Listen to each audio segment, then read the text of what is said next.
everyone. Welcome to this stream for Hello. Twitch and YouTube.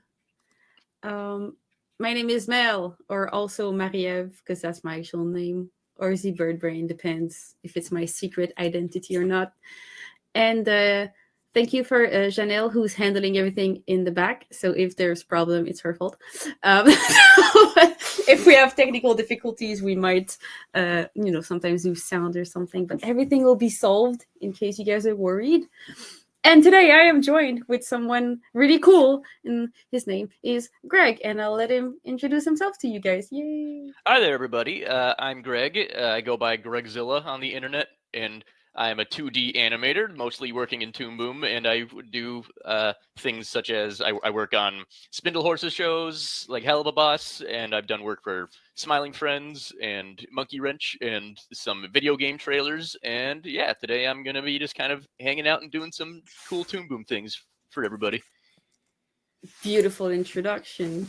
And speaking of talking about Toon Boom stuff, today, this month, the theme is ink and paint. So we're gonna talk about mostly like paperless animation, like frame by frame and stuff, with a little accent on ink and paint. Yeah, so that'll be cool. And yeah, frame by frame is typically what I focus on. I haven't done much in the way of rig animation, but I know a little bit. But yeah, I tend to do mostly traditional-ish frame by frame animation in my own work and for most of my client work. And so yeah, today we can just kind of show off some little tidbits and talk about ink and paint, and yeah, we can do all sorts of fun little activities. Fun times. Mm-hmm. Um.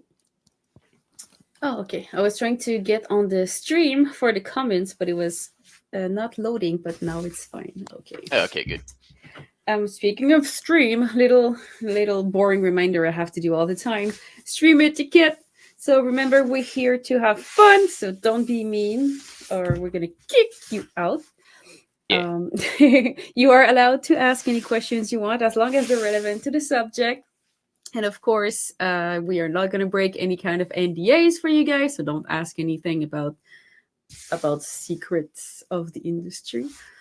Um, and yeah, the stream is will be available for video on demand on YouTube about like a week or so later if you guys want to watch it after. Um, and of course, we're going to try to get on to the questions in the chat, but if there's too many, we'll have to choose. So we'll do our best to answer as much as we can. All You right. betcha. Yeah. So yeah, what do we want to start with, I suppose? I want to know about your journey.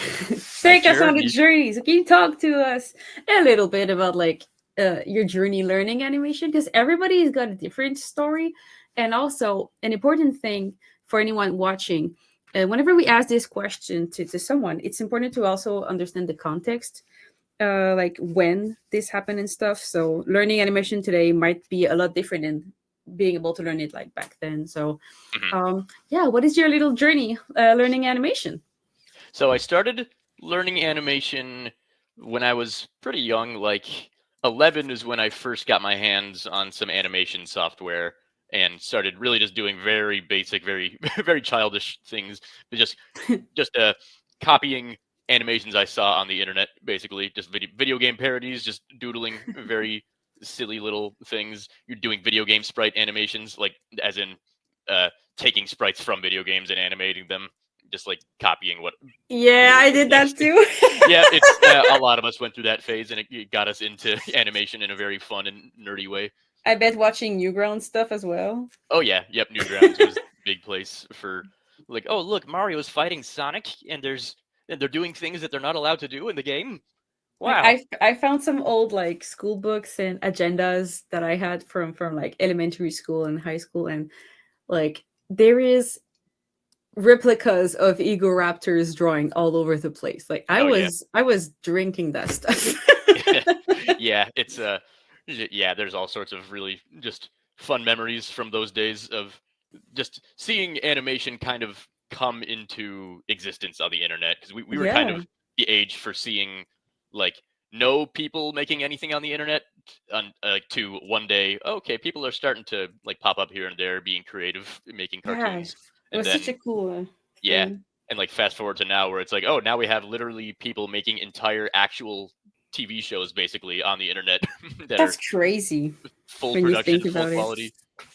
And yeah, it's very cool to see how it's evolved. So yeah, I kind of started off just watching a lot of that stuff, and then really I didn't take animation seriously until I randomly decided to start doing some like let's play animations of like Game Grumps, Oni plays those types, and mostly Game Grumps animateds are where I started getting just having more fun with animation and being like, all right, I haven't done this in a while, I'll give it a try, and then for some reason people started like watching them decently enough. I got in at a point when there weren't a million people doing that, Yeah, so it like was fresh. It was new. yeah, so I got in at just the right time to get some eyes on me, even though they were very crude little animations, very simple animation. And then eventually, as I got a little bit more views, I was like, maybe I could actually start trying a little harder on these. And so, like, I was always interested in cartoons and animation, but that was the point. Like, once I started getting some views on those silly little animations and then realizing that I was enjoying it, that's when I was like, yeah, I guess I'll make this a career. But And when you then say Game Grumps animated back then, because back then they were just made for fun. Like it was, or was it like a job? yeah, so the first few like let's play animations I did were just for fun, Yeah. and yeah, just because like Game Grumps put out a few animations of their own, like Ego Raptor animated them, and Uh huh. and then like a few other people started doing it, and I was like, oh, that's a very like beginner friendly way to do an animation, like have a subject, have the audio already ready to go, and just do something really simple and silly. And so, yeah, I just kind of made some very simple doodly animations. And then with each successive one, I was like, maybe I'll try a little bit harder in this one. Maybe I'll try making this one a little bit more fancy, a little nicer. And then eventually I was like, all right, I guess this is my career now. Because, That's super cool. yeah. And yeah, that eventually just led to me like getting in contact with some of the people in those YouTube projects. Like, oh, now I get to do a music video for these guys. Now I get to do a little short thing for these guys. And yeah, just kind of doing let's play animations and a couple of music video snippets, and then a few full music videos. That kind of just got me on the radar in terms of like the animation scene on YouTube and social media. And so that kind of led to me eventually getting on more high profile projects. And now I've basically been on and off doing animation for TV shows and web shows for a few years now. And it's become a pretty stable job. And That's so yeah, cool. so yeah, you can do it too, everybody. Yeah, Just but that's an interesting thing too, because when I like when I said like context matter, like of course when you started there was it was less of a popular thing because there was less people making animations online. But I sometimes hear especially like students that are like, oh yeah, but like people who make it in these like kind of situation, like they're just lucky. I'm like, yes and no. I yeah, mean, there like luck is a factor into any kind of popularity, that is undeniable, because if people yeah, knew how to be instantly popular, everybody would be popular. yeah, exactly. There's a But yeah, oh no, go for it.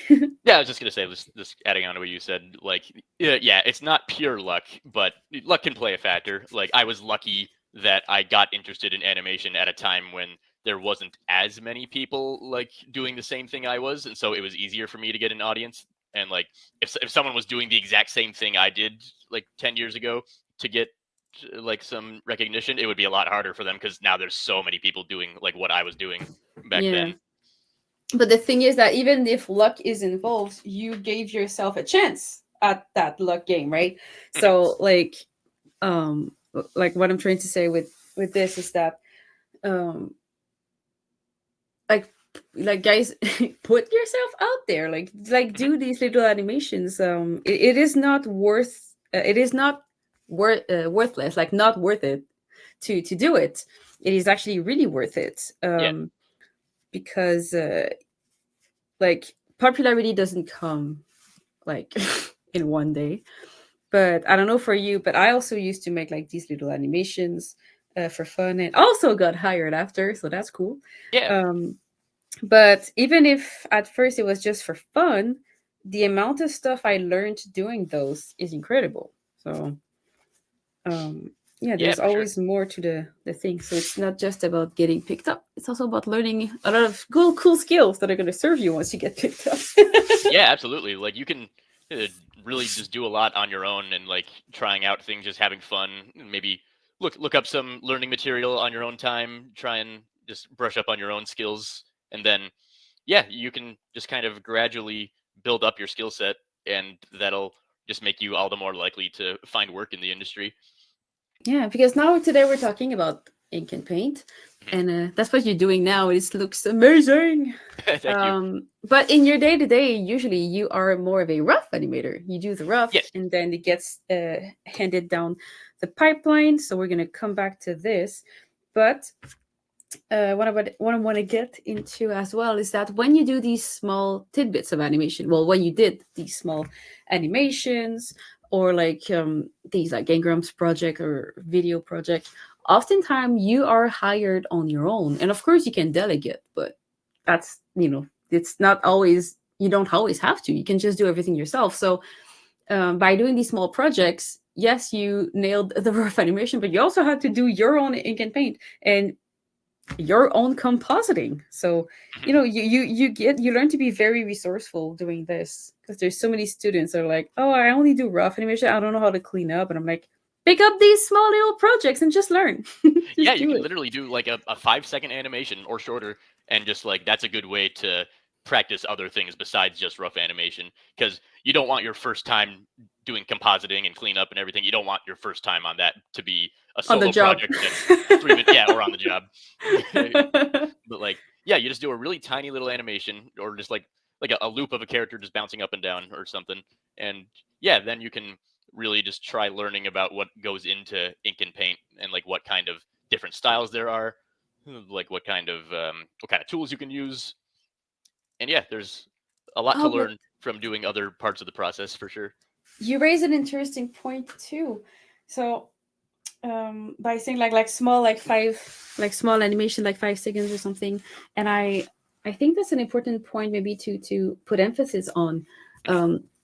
I think when learning, especially ink and paint, like especially if you want to learn cleanup, I think the more different scenes you do, the better. So instead of spending 6 months cleaning the same shot that is like 20, 30 seconds long or something, Mhm. I do agree that it's better to do like small little scenes, so that I don't know for you, but like I like to learn with smaller scenes. So this way, if I feel like I'm failing something, I'll be like, I'm almost done and I'll do better in the next one. I think it just Yeah. removes a bit of the anxiety from it. Yeah, and I think it's like just yeah, it's just easier and easier to like fit into your lifestyle to do something small, like because yeah, we're both working professionals who don't have infinite time to just do like our own personal projects, and so it's if we want to try out some new techniques or just try making something that looks cool, it's easier to do something small, and like that's what I'm doing right now. This isn't even necessarily a shot that's going to be in a full video or anything. This is more like a test. But I'm just working on a an idea for just like a series of a couple short videos that would involve like some cool looking anime-ish characters. And Nice, nice, because like nice. I've for years I've been like on the back burner having my idea for this epic super long show that's going to be like full production values, Me and too. yeah, exactly. Yeah, we all have those ideas, and I think part of part of growing up is just learning when it's time to like maybe scale back a bit. Because like even scale making something small doesn't mean it has to be like not exciting. Like some of the Yeah. best like cartoons on YouTube these days are pretty short ones. Like you got like Big Top Burger, you got a little longer but still fairly short with Punch Punch Forever, stuff like that. And yeah, all sorts of animation styles. So yeah, I've been trying to come up with more small scale ideas, and this is just something I'm working on, just like some cool action sequences with cool characters. And yeah, Yeah, I like action, so I want to just do something something that doesn't require years and years of preparation, just something I can just do a little fun art project. oh yeah. I think like, I mean, it's not recently, but when I when I like was more of an animator, like officially, I guess. I think one of the animation I really that you made that really caught my eyes. It's silly, but I think it was like a Spyro animation, Oh and yeah, I was that like, was oh, that looks so cool. yeah, so that was a little bit of my ways into learning Toon Boom, and that kind of like series of videos that I did was just like a bunch of like small experimental animations that I did on YouTube a few years ago. That was sort of when I was getting more to grips with Toon Boom, Yeah, and that because I was think I would see a yeah, lot of like Flash animations all my life and stuff. But I think like your little Spyro thing, I think it was the first time I was seeing something that didn't look Flash. I was like, oh, what is that? So I was also learning Toon Boom at the point, so it was interesting. yeah, I was in the process of like getting to grips with Toon Boom for a lot of those, and I'm very happy I did. I've never been not to sound like a shill, but I've never been more happy to like switch over to a different program because Same.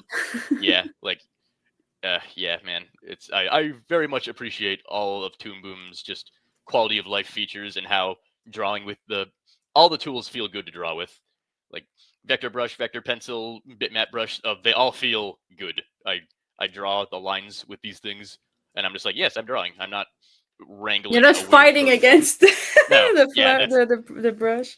Like I respect Flash for what it brought us when we were younger and learning. Like we can't spit on our origin stories. yeah, But exactly. I'm very grateful for having switched to Harmony these days.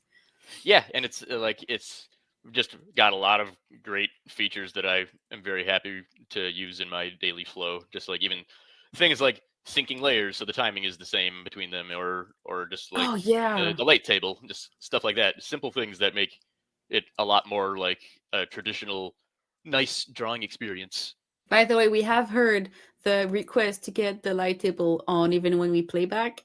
Yeah. But like like it has been heard, but choices had to be made, and it didn't make it. It didn't make the cut for 24, but maybe in the next one. Okay, so I just Maybe want in to say we 25. didn't forget, but Yeah, we yep, thought that's about it. yeah, that's my little running gag is my request for having the light table on during playback. You can still get the same effect by just adjusting the alpha I on know, but different it's so layers, annoying. but this, yeah, having this on during playback would be just lovely. Like this is really on my list as well, but yeah. Oh Yeah, well. can't complain too much. Still, Toon Boom saves me more time than it takes away. Yeah. Do you have like some examples of why it does save time? Like maybe about like when you ink your animation, is there some things that makes it faster and just more pleasant? Yeah, so let me think of some things like for inking specifically. So, uh, in general, just like a big part of it is just the fact that the brushes feel good. I know that's pretty basic, but just the fact that they're very responsive and very customizable is very nice. And like also just having the render view is a great way to see like a preview of how it's actually going to look. Right, that Because is true. when you're actually just working with vector lines, it can be easy to like zoom in really far and be like, oh, this looks so like rough and weird. And then you render. Yeah, and then you realize, oh wait, yeah, none of this stuff is actually gonna be noticed or visible because it's like, yeah, people they're not gonna be zooming in. B, the resolution is gonna be compressed in the final export, and so it's gonna look softer. So having the render view just be a button to press whenever you want is very handy for reminding yourself what not to focus on.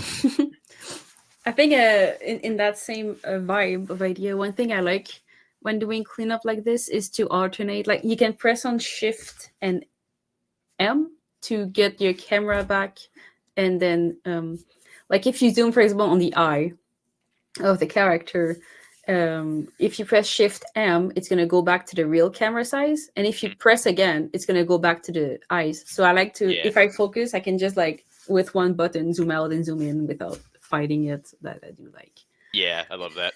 And it Um, looks like this has the same effect. Yeah, this button down here, very small, but it's oh yeah, same effect. exactly. Reset view. Yeah. So it resets the default position, but remembers the one you had it at a second ago.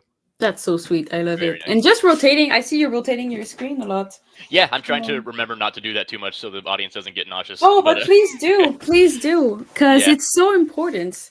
If anyone listening here like wants to learn more about cleanup, I don't know if you agree, but one thing I always push is that if you clean up, rotating your screen is so important because then you get to follow the natural arc of your arm, and it's so important because this prevents you from getting injured too much when you draw. Because if you always keep your screen locked in, then like your body's gonna compensate to make like these curves and stuff, and this is how people often get injured while drawing. So rotate your screen, people, do it. Yeah. Yep, and it's very easy to do, and just like I have a custom like keyboard shortcut set up for it because I'm actually using a keypad on my left here. I'm using a Razer keypad that's just Oh, like a little mini keyboard that's kind of more hand shaped, where it's got a hand rest and a little thumb pad with a few like nicely shaped buttons nearby. I need to get one for myself. Yeah, I recommend it if you're. I mean, obviously, you don't have to go spending a bunch of money on accessories if you're doing fine without them. But I like the keypad I have a lot because I can very easily like it's easier for me to hit my shortcuts and customize it for maximum efficiency. And yeah, it's got like a little knob with you can hit with your thumb that has 4 different buttons on just the one knob, like depending on where you tilt it. So that's good for like undo, redo, zoom in, zoom out. Yo, do you know you can use Joy-Cons controller with Harmony? Yeah, I It did. is so cool. Yeah, I heard that people were starting to do that with art software, and like, yeah, that is cool. I think there's probably Like some you can good use the creativity. Joy-Cons, like the joysticks go back and forth, like have the buttons for like Control Z or rotate. It's so useful. I love it. Yeah, yeah, that's and that's really funny because that's probably like a better use of Joy Cons than actually playing the games with Joy Cons. So Depending what game you're playing, as long as you don't play Smash Brothers with it, you'll be yeah, fine.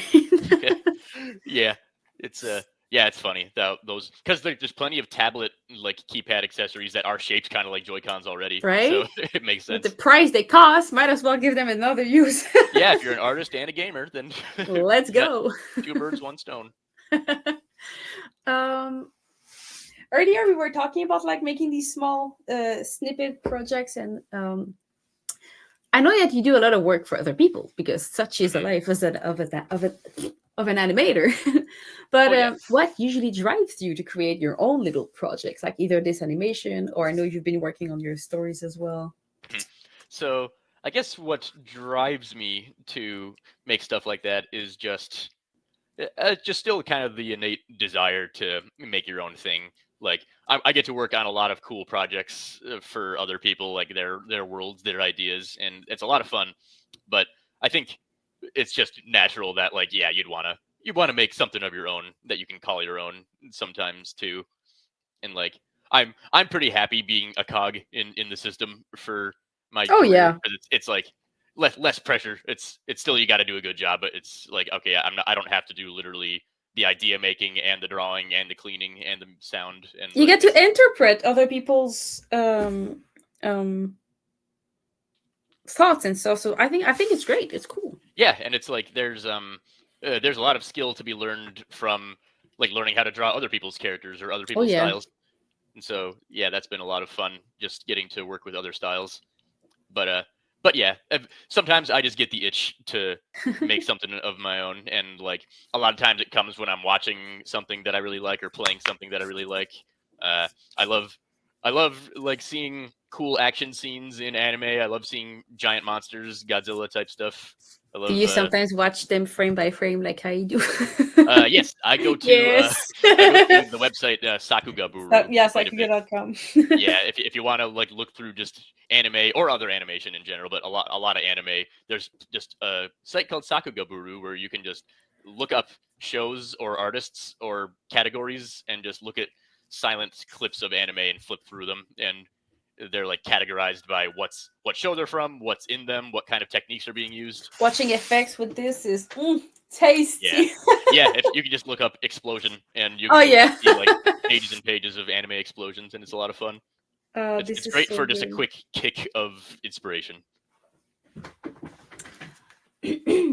um, Speaking of drawing other people's ideas, there is this common, very not cool misconception that inking animation is just tracing someone else's work, and I'm like, yes, Nope. but no. No, like if you want to say like you were tracing somebody else's lines, it's like yeah, if you want to boil it down to that, that's technically not incorrect, but there's a lot more like thought that goes into it, and a lot. It still takes skill. You're not just mindlessly tracing lines. You still got to like make sure the end product is looking how the project requires it to look. What are some of these skills?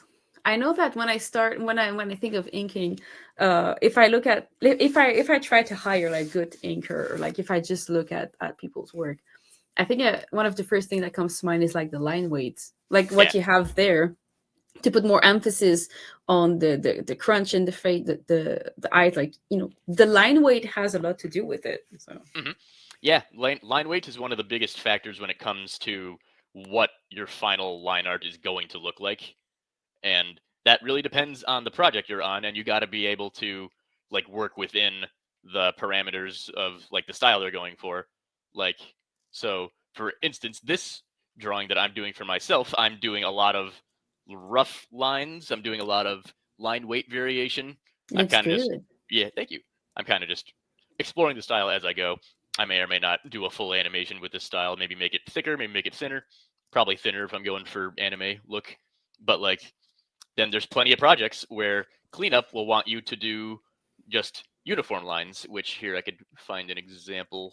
Isn't it like that in Smiling Friends, if I remember? Yes, so Smiling Friends uses Flash and they use the pencil tool for cleanup for the most part. And they have a bunch of different animation styles, but for their main characters, they do, yeah, just simple pencil lines like this. No real tape. I think some slight tapering Like on. for the mouth, I think there's like tapering. Yeah, I remember like, Mhm. and instead of like drawing with tapered lines, sometimes we would just do this, select this part, and then press a button that would taper it. Which Oh I think yeah, you can do that in Toon Boom as well, kind of. but it's like There's it's a little ways. different. But yeah, you can. There's a lot more to customize in Toon Boom, and a lot more to get it looking correct more easily.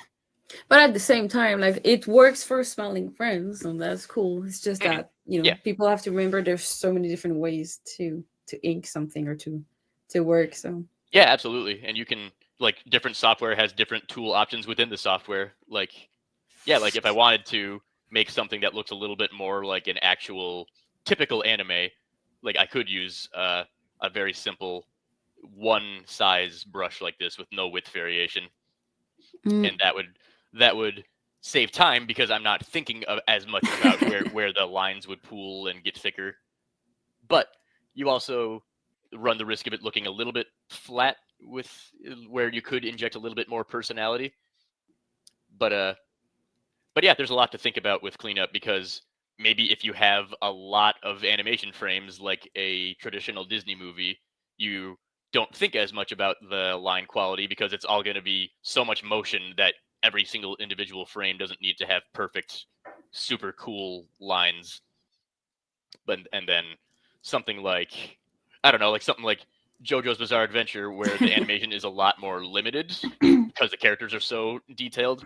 Like It's maybe so if many that's the shadows show, and stuff. yeah, they'll have more like points on the face where the shadows are thicker or the lines are thicker or thinner here and there. And like that just adds more visual interest to characters that are standing still a lot more of the time. So Yeah. yeah, a lot of it just depends on the art style.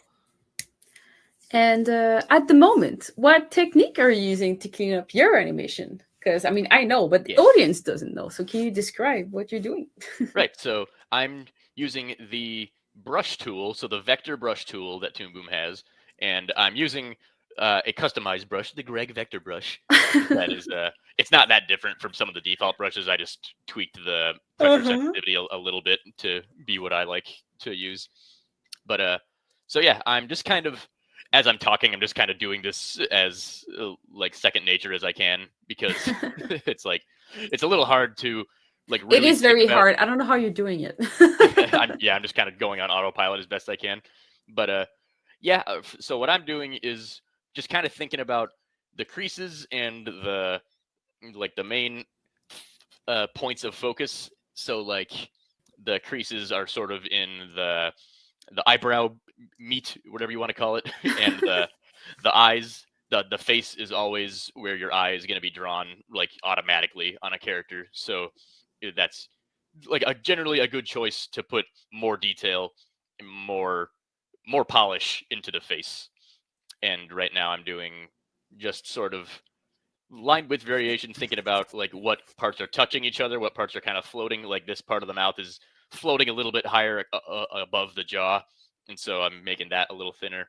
And Yeah, then so that it looks lighter and stuff. It's very nice. yeah, and then like parts here, it's like, oh, these kind of scaly lumps are kind of touching and connecting in these parts, and then the lighting might be hitting the. Oh yeah, I should probably pay more attention to my lighting that I've done in the sketch, which I did kind of anime Genga It style. looks very good. Thank you.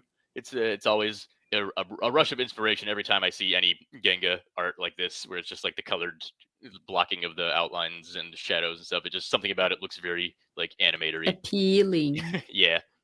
So, but yeah, if I pay So attention to that more, I could focus more on like, okay, this light's coming from this way, so I can make the lines over here a little lighter, and then maybe a little darker over there.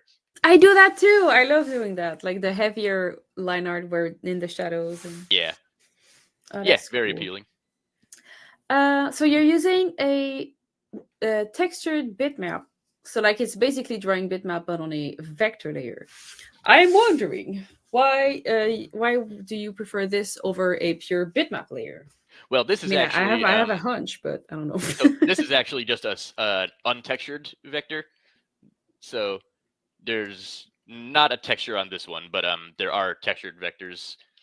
But actually, I'm just doing right now. I'm doing vector cleanup because I figure if I was to do a longer animation with a lot of complicated movement and just a lot of layers and a lot of stuff to keep track of, that's when I would probably want to use vectors, because they're vectors are easier to adjust later on if you need to do anything to them after you've already drawn them. So Yeah. like, let's see, if I want to be really fast, oh, I didn't draw that vector in the right position. Just get the contour editor, pull that over there, or the center line editor, and move that there. Yeah, I really love to do that. Yeah. So yeah, feeling out the brush shapes with quick edits like this, if necessary, is very nice to have. Because I I know don't I tend hear to it. use those Oh, very much, but yeah, it's very. If you want a clean look, those are very helpful tools. yeah, and I hear it sometimes where people are like, "Oh, cleaning up in vector, this is just cheating." I'm like, "Oh, shut up!" No. Because it's not cheating. It's you do what you have to do for to achieve whatever you want to do. Yeah. But one of the advantages of using a either a full vector or a textured vector Mhm. on a vector layer instead of going full bitmap for cleanup, because the first thing that comes to mind to people is like, I don't want my animation to look cheap. I don't want to copy paste from one frame to the other. Fair, but like there's more to vector cleanup than just copy pasting stuff. Yeah. Like Greg, you just said, like just to tweak and move things a little bit. Like if you're on a full bitmap layer and you're trying to move like the iris of your character a little bit, then you would need to like take a lasso tool and try to move it. It would be like, oh my god, so annoying. Yeah, and you But can't because it's vector, deform it's them so as much well. easier. Yeah. Yeah, you make them big, then the pixels get blurry because that's just how bitmap works. But at least in Harmony, even if you take a textured bitmap and you like rotate or translate it, it doesn't lose quality like in other softwares. So that's kind of cool. Yeah, I yeah, will you got not like name shame, but you got yeah, it's there's a lot of good stuff there. Although that kind of warped a little bit when yeah, you're that's not because I was supposed to do that. But I there mean, we if go. you take like the transform tool and you just like rotate a bitmap thing, you're not gonna lose quality. In Yeah, other softwares, you do. It's just kind of sad. yeah. So some other software, yeah, it will like crunch it down. But yeah, bitmap is very nice in Toon Boom, and for general when I'm using tools for rough animation, I'm almost always doing it in bitmap layers because I love the way the sketchy pencils I've got feel. But it's on a bitmap layer. It's not a vector layer where you use bitmap brushes. Right. So this is a Okay. bitmap layer. Yeah. So this is a bitmap layer, bitmap brush, and then this is a vector layer, vector brush. Oh, wait, Oh, but and when you create your bitmap, you mean you create a vector layer, but you set it to bitmap in the little menu, right? yeah. So if I make a new drawing here, Oh, and then okay, yeah, so that's why because I was looking, I'm like, but these are like in your timeline, it's a vector layer. I'm confused. So that's yeah. I why. think yeah. In the timeline, I don't think they have different icons. They do? They do. for vector and bitmap layers? Yeah. Oh, yeah. That's my bad. Because if you import like a bitmap image, it has a different logo because it's Oh, bitmap, and in yeah. Turbo Pro as well, but not in Harmony. This is me being confused. Okay. I'm sorry. That might be different if you import an image compared to Yeah. just making a bitmap drawing layer. Yeah. Yeah. Yeah. But but yeah, there's pros and cons Interesting. to both styles. But yeah, I really like the bitmap brush for roughing. And then here I can actually show a different file that I have open that's used more bitmap Please tools. do. So this is my little avatar or Sona or PNG guy, whatever you want to call him. I just started making a little PNG tuber It's your for Greg Sona. yeah, my Greg Sona. It's Greg with Greg. And yeah, so I made this just to kind of put in the corner of Twitch streams. And this is mostly bitmap, all bitmap for lines and vector for colors. Because vector, I pretty much never color with bitmap because there's too many conveniences to coloring with vector. So like you got the swatches for all these things that are so much easier to adjust and like, oh, I want to look sunburnt. There I go. Poor guy. Yeah, Yeah. like even in feature films, oftentimes like the liner will be bitmap, but the color is almost always vector because it's so great. And oh my Yeah. god, the chat from YouTube and Twitch was like not working for me, but now it does. So I want Yeah. to say hi to like there's Zamokult, there's Lutriarch, there's Proco also in the chat. Hi Proco. Oh, Proco's here. Wow. Yeah, Hello, Proco. there's also Galaxy Whisper. There's a bunch of people. Marco Fernandez. There's so many people. I'm making shout outs here. Wow. And also C Art LA. That there's so many people. That's so cool. Thank you for showing up, guys. Don't forget if you have any questions, we're here to answer them. Yeah. Yep. Yeah. Feel Mostly. free. I'll answer as best I can. I have the Twitch chat open. I don't have the YouTube chat open. So if there's any cool YouTube questions, feel free to just read them out. Yeah. Oh, and Perko says using the tools available to you isn't cheating. It's totally valid use of the medium. Right? Exactly. Praise. Yep. Yeah. There's really no cheating when it comes to these kinds of tools, except AI. But anyway. Oh, don't open that little box of worm. But yeah, the vector tools, bitmap tools, tweens, rigs, they're all valid animation techniques. They're all useful in their own ways. So yeah, I can kind of show off what I've got for this guy here. This is this is a bitmap layer where, and this I can also show off the art layers in Toon Boom as well. So this is the line art of my eyes on this little Sona, and it's got the separate art layer. So these are the art layers, which are separate from the timeline layers. Each layer can have sub layers basically, and this is the layer where the vector art is on. So the vector color art is what I've used to color the eyes there, and so I can move the color art separate from the bitmap line art. And another great thing for stuff like that is you can just press by default, you can press the K key and it'll show you where the strokes are for your colors or any vector information there is going to be shown as a blue stroke. And that's just a very nice way to keep track of like where all the actual vector points are. Yeah, So yeah. I can just like draw a quick little circle and like yeah there. So now it's probably hard to see on stream, but you can here I'll make it black. So yeah, you can see that even though this is all just one shape, they didn't get flattened together, so the vector data is still there, and I can adjust these points and keep track of where everything is. And if I draw another line there, it'll so it shows. It looks like it kind of disappeared into the middle there. But It's vanished. oopsie. Whoopsie doopsie. But yeah, that's just very nice to have when you're working with separate color and line art layers, because then you can kind of see where the color is underneath the lines.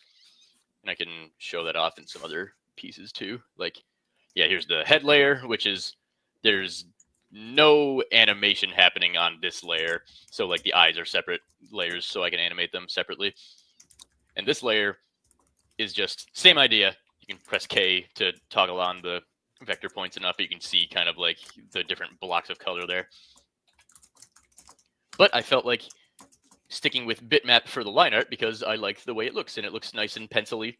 Yeah, it's very cute. It's like just crunchy enough.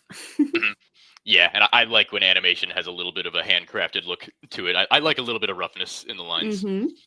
So I definitely want to play with that more. I love the way you draw the hair. It's very cool. Oh, thank you. Yeah. Yeah, I've been trying to find cool ways to stylize hair. I've been sort of I love to sort see of the evolution of your haircuts and your animations. yeah, I used to just draw this for hair because when I was younger making my own little version of myself, I wasn't really paying attention to what I actually looked like. I was just copying Ed's world basically. That Or just makes a lot of sense. yeah, like I think kids just generally when they're drawing themselves, they're just like, okay, big eyes, the hair is shaped like this because that's what hair looks like, and then there, that's that's how we all draw ourselves. Yeah. Then later on, I was like, maybe I should make me look more like me. And yeah, I think I don't regret that decision. I think it worked out for the better. Of course. And it's just a fun exercise to like caricature yourself or somebody else, like see how you can interpret a real person into a cartoon and still capture their likeness. Yeah. Speaking of exercises, actually, like to learn anything, I think doing little exercise is such a fun activity. And when it comes to like cleanup or character design, but I'll start with cleanup. Some fun activities that you can do if you're trying to learn it is to clean up other people's drawing, but not just random things on the internet like I used to do as a kid. Mhm. But also, like my one of my best friend is a character designer, and she really doesn't like to ink her drawing. So for a while, I was her own personal inker. I was inking a lot of her drawing because I was like, huh, there's a lot I can learn from tracing over your art and stuff. Well, not tracing, inking, because Inking, it's not the same. not tracing, inking. But also, I would take drawings and just literally trace them, trying to understand how shape works. And the reason for that is you can first, everybody's different. Some people have what I call like a projector mind, where they can look at something, they're gonna project the image on paper and just draw it. I can't do that. I don't have a good like visual memory, but I understand better things when I actually like do them. So when it came to anatomy, like muscles, like you're doing right now, I did years and years of like weekly, like almost daily figure drawing, like drawing from seeing like bodies and drawing the muscles and stuff. It never did much. But then I started Mhm. to change my approach. And instead, I would take people that succeed at drawing anatomy, like Proko over here. Yeah. And I would, instead of drawing only from watching naked people, I would also watch others' interpretation and then trace, or like, well, sometimes you actually do trace over it and sometimes just reinterpret what they interpreted, which is fantastic. But always remember that if you only do this, it's not good either. You have to do a mix of the two, I think. Yeah, exactly. Because like, yeah, it's like you said, like people will tell you to study from real life, and then people tell you to study from artists, and it's like, yeah, just do both. Just Yeah, it's because because I do yeah, think that sitting only from real life, I think, is not the best advice for everyone, because not everybody has a mhm, good way to like schematize this information. So I do, yeah, I do like to have a good balance of both. I wish I knew that earlier. yeah, yeah, and yeah, I think so too. Because like you you get a lot of like skill and interesting results from studying other artists, and it's like you'd be silly to block yourself off from that Mm-hmm. kind of information and knowledge. And it's like because obviously if I don't know if you're trying to make cartoons and there's certain cartoon artists that appeal to you greatly, you're naturally going to want to like learn from them and understand like okay, what makes this so appealing to me. And Yeah. like and yeah, I try and go back and forth between studying real life and studying like art as well, because when when you study only art, you can kind of just become a mishmash of the things you're looking at. and not necessarily have your own take on reality. Mm-hmm. But if you're only studying reality, then you're kind of You're ignoring missing a out. lot of you're missing out on a lot of the appeal and a lot of the cool, like, charming ideas that artists have given us over the years, because like artists are inspired by other artists and other art. Like, you can, like, lots of great art is inspired by, oh, this happened to me in my life, or but there's plenty of art that's like, oh, I was inspired by this movie or this video game or something. Yeah, Like, and if you're an artist like starting out or something, or even not starting out, but just want to learn something new, like exchanging animation with a friend that you know, like someone you can actually talk with, is so fun. Like just cleaning up, like have one thing you can do with a friend is just each roughs out like a 5 second animation or something, and mhm. then you swap and you clean each other's animation. It's so Yeah, nice because then you talk to the person as well, not just like ink from a stranger's perspective. yeah, and like just collaborating with other artists in general is super valuable. Like, that's where a lot of the best opportunities come from, is just working with other artists, or and just doing activities, doing projects with people, because that's when you get to really experience, like, the different kinds of knowledge you can get from other people, see how other people tackle the same kind of problems you do, and what they can learn from you, what you can learn from them. And yeah, I think it's also just good to get out of your own little, comfort zone of your own ideas sometimes, because definitely when I was younger, I was that kind of young inexperienced artist that was like, yeah, someday I'm gonna make my own show and I'm gonna do it all by myself, and I'm not gonna have anybody else's like input, and I'm gonna do all the animation, all the character designs, everything. And now it's like, nah, that's that's too much for one person generally. And like, Yeah, teaming up is super fun. yeah, yeah, there's a lot of good stuff to be had from teaming up. You get experience, you get cool new ideas, you get new perspectives. It's like that one time I told you I asked you help to draw a stupid porcupine's face, and I looked at how you drew it and I was like, oh my god, that's so smart. And I don't I even think remember that that. you don't remember? The porcupine face, was this like many years ago? Probably like Or maybe 2, maybe 3 years. I don't know, uh but hmm. like just one silly drawing to me like opened up so because I was like, oh, so that's how like that's an interesting way to draw nostrils. Oh, like a muzzle. Oh my god! I've 100% integrated that into how I draw from one Oh, cool. drawing. So thank you. Oh, you're welcome. But yeah, Like, artists helping each other out is so wholesome and it's nice. We all yeah. learn together. Yeah, and yeah, there's not just one way to learn. There's, like, and especially on the internet, there's so many different things to learn from. You can watch, like, anatomy videos, you can watch, like, videos of actual real life people just doing things or moving their bodies in a way that informs you how the muscles work. You Shaking can, it a little bit. yeah, you can look up a butt and draw a butt, and you learn how to draw a butt. Yeah, yeah. Um, I had a question and I forgot, so I'm just gonna go to my little list then. Oh yeah, that's a good one. What are some common problems that can occur in the pipeline concerning ink and paint? So probably the the most common problem that really there's no way around is that no matter what, when you're inking, there's going to be times where it's time to color it in, and the the gap is not closed, and that's just that's going to be, like, inevitable for most projects, is that you have the line art done and you realize, up, the color isn't filling in with the bucket, so I have to go and find the gap to close, which Yeah. is but easier to get around if you're working with a very clean style or very simple designs. Something like this that I'm doing right now is going to be a little harder if there's a missing gap, but that is also where the showing the strokes comes in nicely, Yeah, yeah. because now you can see, like, the blue strokes a little hard to see here. Let me try and make it a little more.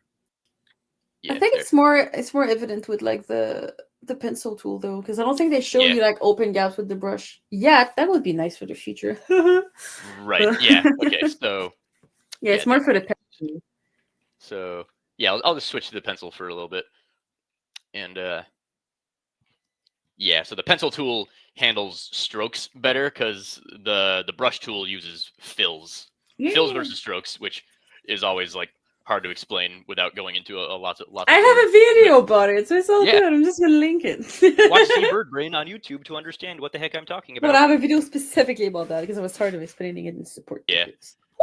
but So yeah, like once you use both tools enough, you kind of understand. Like, okay, yeah, because pencil tool is better if you want to really do a lot of like line adjusting. So if you want a really specific line to be absolutely perfect, then the pencil tool is your friend because you can very nicely edit it without ruining textures or pixels or anything. I But think yeah, to me, one thing that I noticed that is a common problem that happens in inking, or even like sometimes like putting the animation on model, is missing details. So mhm, specifically for inking, I'm gonna talk about like because I cleaned so many things and supervised so much stuff on the like a daisy pilots, right, full of cats, full of stripes. lots of cats. Lots of cats, and and cats have specific markings. um and for the creature you're drawing at the moment, it would be less of a problem because the way that it's made, like there's a lot of groups of threes, so like Mhm, there's three plates on the shoulder, three plates on the arm.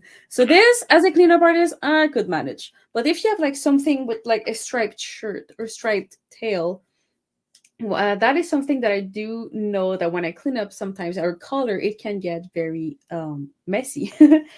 yeah, So one advice I have for this, if you're doing this in animation, because oftentimes, well, not oftentimes, depending on the time, like if you're cleaning up, the mistake might come from you. Like you made a mistake in cleaning and you added one more stripes on a few frames and stuff. But mhm, more often than not, the mistake can come from the animation itself. Because while you animate, you just like this, your brain decides that the tails can do with one less stripe, which is not a problem when you animate. But when color comes in, you do see the problem, and fixing it after the fact is usually longer than while you're doing it. yes, It's not hard; it's just time consuming, and it's time I'd rather not do. So, one advice that I can give in this situation, if you have like stripes or any kind of details like this that repeats, is as you animate, maybe not in the animation, but at least in the key poses, you can use like the little X. Just run X where it's like the darker color, for example. And you can do that in your key poses, and it's so useful. And I yeah, know that in anime they do that also for negative space, to make sure yes. that nobody inks it in. So yeah, both of those techniques are something that I see other animators do on productions that I work on sometimes, and sometimes I'll do it. And yeah, that is something that a lot of the Helluva Boss animators will do. I Like, mean, you have a choice. Every character has like 5,000 stripes. exactly. So yeah, like Blitzo from Helluva Boss, he has black and white striped horns. So sometimes in the rough phase, it's easier to just quickly do like oh yeah, here's his horn, here's his stripes. These ones are filled in black, so do do do do. I did that wrong, See? but yeah, there. So like I marked the wrong stripes. Do do do. So yeah, that is totally acceptable for later on Yep. in just coloring and filling. It can So, get annoying if you do it on every frame of a rough, but usually just doing it every couple frames means that you will in between it right and stuff. So, yeah, little advice here of the day. yeah, and like that kind of stuff comes in handy when a frame is getting very cluttered. So like, Hmm. let's say for no reason there's supposed to be like a hole here, like that goes to the background in his hair. Oh That's yeah, totally for unrealistic. But ethics. so yeah, if it was just line art, there'd be no way to tell that wasn't just another piece of hair. So you'd want to like put another X, maybe like I use a red X for negative space. Smart. Mhm. Because that's a good way to just look like, okay, that's probably not the same as everything else that's in the character there. Very good, very good. Yo, we only have 5 minutes left. Where the heck Oh my did time gosh. go? Like these sessions are always so chill. Thank you. It's Yeah, so time fun. flies by when you're drawing in Toon Boom. Boop, boop. Oh, what? This is an interesting question I totally forgot to ask. Well, not forgot because I tried to keep these as fluid as possible. Like I'm not gonna be like, stop the conversation. I have a question. Um, But what are some things you would have liked to know before starting to ink and paint your first couple scenes way back when? Way back when. Way back Uh, when. We're hmm. old. Yeah. Now we could say back in my day. Back in my days. I guess something I would have. I always am so bad at the like. If you could go back in time, like questions. But I guess just. More like, what I are think some common mistakes you made in the past that you don't do today because now you know better? yeah. I guess like just like man, I'm I'm struggling because Okay, I'm well, going. okay, but let's make a question about anything regarding animation, not just ink and paint, because even Okay. I cannot find anything about ink and paint actually, but animation in general. Yeah, I think if I were to like look at the mistakes I was making when I was younger, a lot of it was just uh like yeah, just not understanding the most efficient way to use tools, and it's there's still some habits I have nowadays where I'm like maybe making a little bit more work for myself than I need to. How sometimes simpler is better, Mm-hmm. and and yeah, just don't get too stuck using just one tool for a job when there's like better options. Like I guess for like there's definitely times in the past where I was more strict with myself about like only use this brush, you can't use anything else, no other tools. And now it's like nah, if I need to fix this line, look, there's a button for that. Dude. So it's like it's good to keep in mind just that it's not like a test of your own personal will every time you have to accomplish a task. It's more just like just think about how it's going to look in the end. Don't overwork yourself for stuff that the audience isn't gonna even like see Notice. or like You know, yeah. I think that's a good advice. I think that's what I would advise. Like, I wish when I started, I knew how little actually your audience will care about Yeah, a lot of exactly. things. Yeah, no one is going to care about the details in your work as much as you. Yeah, and if they do, like, Then they're whatever. weird. Like, no one's gonna zoom as much as you do. Like, everybody watches animation on their stupid phone anyway, right? Yeah, yeah, So, exactly.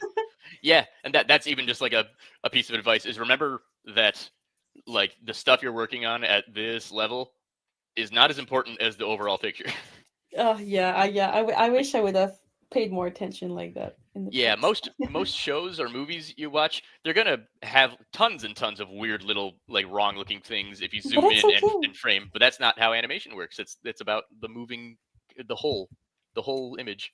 If it looks good as a whole, you're fine. Yeah, that's why it's like people who take smear frames from like anime and be like, look how wrong they drew this character. Ugh. It's like, hey, you can shut up now. That's completely incorrect. No, it's about how it moves in the scene.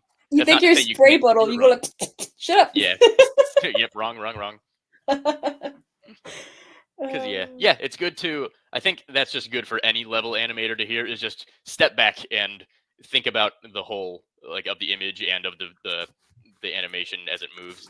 Because like there might be things that you're focusing on that feel like they're very important when in reality it's like, oh wait, that thing I spent hours drawing goes by in literally less than a second, and maybe I could have spent that time better elsewhere.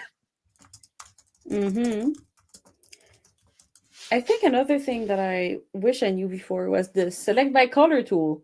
Because Yes. sometimes if I clean up or animate using vector layers, even if it's a bitmap vector, it's fine. As long as it's a vector layer. If you draw something in, let's say that creature, I drew it all in blue or something, but like some actually I drew it in black, and like you see here, like this little tuft of hair on the side with like the three branches, I did it another color, then it would be easy to like just adjust it using the select by color and stuff. So I do like that tool quite a lot Yeah. Yeah, I use that sometimes when like I if the if the style is good.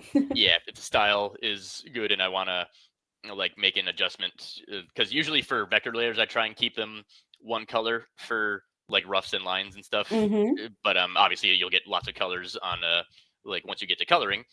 So, but yeah, if like let's say you did a bunch of drawing on this character and you're like, oh no, I realized I shouldn't have been putting all those red pieces there. That's annoying. Now I have to go back and delete them all one by one. No, you don't. Select by color. Boop, all gone.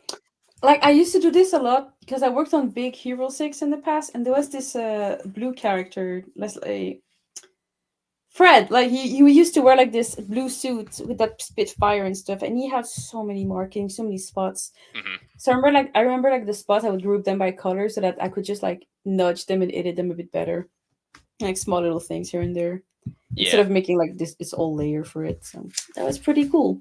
yeah, And I think that's it. yeah. So That is that all the time we have? most, well, almost. Like, do you have anything you want to add that we didn't talk about? Little last comment or something? Let me think. I think we hit most of the points on my expertise for these things because, like I said, I mostly do rough animation these days. But yeah, I guess that last few topics we touched on are just good to keep in mind. Just like, Yeah, yeah. yeah, don't don't necessarily fret about every pixel in this eyeball looking perfect for the audience. Think more about the whole of the picture and think about how long is this drawing going to be on screen versus this one. Like obviously Yeah. that's what like keyframes and in betweens are for. Oh, and I that's another thing I always. love about Toon Boom is marking drawings as different. Oh, right. Oh my god, that is such a good feature. Yeah, Mark drawing and flip, so useful. yeah, when your timing your timeline gets really like messy and cluttered and complicated, that's when these little marked colors are very handy. Yeah, yeah. And So yeah. yeah, I always ask if there's anything you want to talk about because sometimes I have guests that come, they're like, oh, I planned this, but we forgot. So, just in case you didn't have anything that you really wanted to say or something. Yeah, I think we hit pretty much everything. I think so Just too. sweet. So, Well, yeah, this has been lots of fun. yeah, thank you. Thank you for passing by. And is there any links that I can share in the chat that you want me to share? Just send it to Discord and I'll copy paste Yeah, them. sure. So, there's let's see. Looks like they put some links already in the Twitch chat, but I'll send a link to my animation reel on YouTube. There we That go. I'll put pop it on the there. YouTube chat if you want. And because yeah, most of my things to show publicly these days are just in the shows I work on. So hopefully I'll have some time to make something cool of my own and show it off one of these days. Get a new and reel I'll going. and I'll be here to help you out if you do. Yeah, We're yep. just Toon stick together. Toon Boom pals. And But yeah, that's actually. Oh no, go for it. Go for it. I was gonna say you still have that avatar that I drew for you as your profile pic. I should probably make a new one and see it and Do update that. it.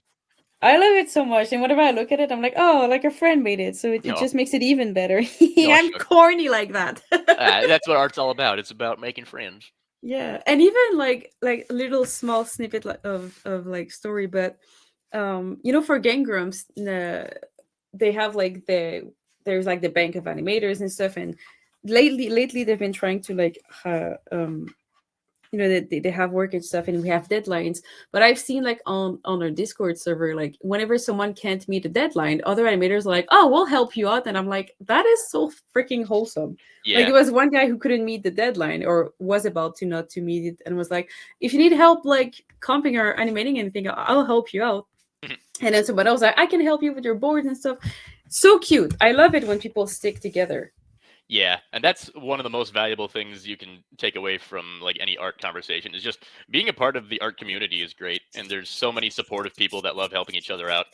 So like I think that might be the most important piece of advice, like more than study this, study that, practice this. It's more just make cool art friends and Yeah. become part of the art community because that's like the fastest way to get opportunities and to like find cool art experiences. And And to push on what you said, like there's so many good people out there. So let it be known. If you're sticking with people that are not bringing you joy in this industry, like just face the other direction. You're gonna find people that are wholesome.